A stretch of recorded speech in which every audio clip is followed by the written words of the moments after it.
Ya, sebagaimana yang kita ketahui bahwasanya kita sudah masuk di bulan Sya'ban. Ya, suatu bulan yang mana kata Rasulullah SAW bulan yang banyak dilalaikan oleh kaum muslimin karena terletak di antara dua bulan yang mulia, yakni bulan Rajab dan bulan Ramadan. Di tengah-tengahnya ada bulan Sya'ban. Ini banyak dilalaikan. Maka di situ ada anjuran dari Rasulullah SAW dari perbuatan beliau SAW, jadi untuk memperbanyak berpuasa di bulan Sya'ban, ya, memperbanyak puasa di bulan Sya'ban. Kemudian masalah yang kedua kita ingin ingatkan di sini, yakni terkait masalah malam nisfu Sya'ban, ya, malam nisfu Sya'ban. Ada banyak hadis yang beredar terkait keutamaan malam nisfu Sya'ban. Intinya secara umum para ulama al-hadis dan muhaqqiq rahmatullahi ajmain menegaskan tidak ada hadis yang sahih, ya, tidak ada hadis yang sahih terkait keutamaan malam nisfu Sya'ban kecuali satu hadis, ya, kecuali satu hadis. Jadi sebuah hadis dari sahabat yang mulia Mu'adz bin Jabal radhiyallahu taala anhu. Ini diriwayatkan Imam At-Tabarani rahimahullah taala dalam Al-Mu'jamul Kabir, dan banyak penguat dari jalurnya sahabat-sahabat yang lainnya dari Abu Bakar Siddiq radhiyallahu ta'ala anhu dan yang lainnya. Intinya hadis ini adalah hadis yang sahih, hadis yang sahih dengan bimajmu'i turuqi dan terkumpulkannya jalur-jalur periwayatannya. Di antara ulama yang sahihkan yaitu Syekh Albani rahimahullah ta'ala dalam As-Sahihah dan kitab beliau yang lain.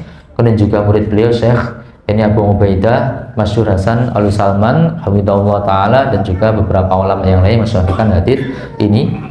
Jadi dari sahabat yang mulia Mu'adz bin Jabal radhiyallahu taala anhu, dari Nabi sallallahu alaihi wasallam, beliau bersabda, "Yattali'ullahu ila khalqih."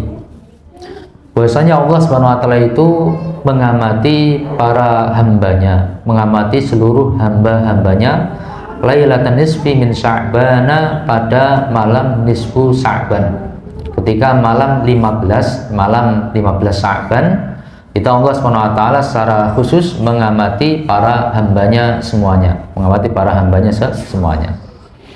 Nah, secara umum para hamba dan seluruh makhluk dalam semesta ini tidak ada yang terlepas dari pengawasannya Allah Subhanahu wa taala. Tapi yang dimaksud di sini pengawasan, pengamatan secara khusus ketika di malam nisfu Sya'ban itu. Kita semuanya diawasi, diamati oleh Allah Subhanahu wa taala di malam nisfu Sya'ban itu. Fayaghfiru li jami'i khalqihi, lalu Allah SWT mengampuni untuk seluruh makhluknya. Mengampuni untuk seluruh makhluknya. Ini ketika malam nisfu Sya'ban itu semuanya diampuni oleh Allah SWT illa kecuali dua orang. Kecuali dua orang.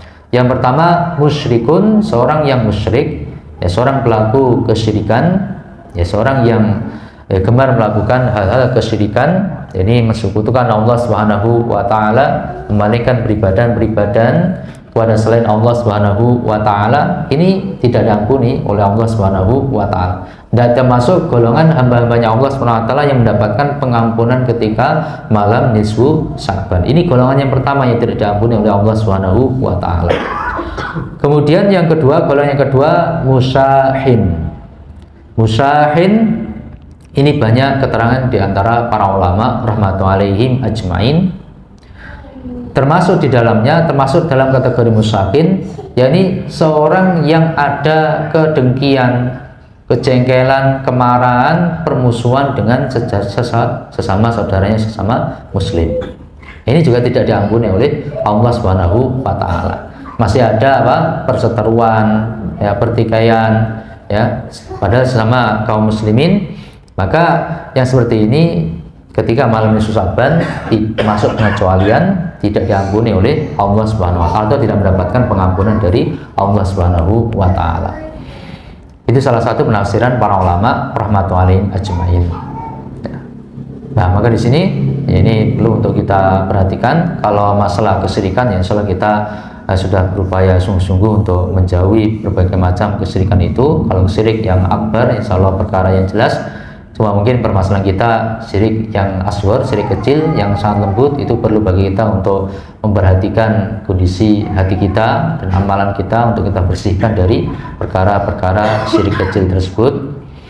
Nah, Dan masalah yang kedua ini yang mungkin agak sulit bagi kita, ini adanya ganjalan kita dengan saudara kita, ada yang mungkin pertengkaran atau pertikaian, maka hendaknya kita berupaya untuk mengadakan islah ya antara masalah ini. Kalau ada ganjalan ya, dengan tetangga kita sesama muslim atau dengan saudara kita, saudara kandung, kakak, adik ataupun paman, bibi atau yang lainnya, ataupun juga pertikaian secara umum di antara sama kaum muslimin, hendaknya berupaya kita untuk melakukan islah, melakukan yakni perbaikan hubungan di antara sesama kita.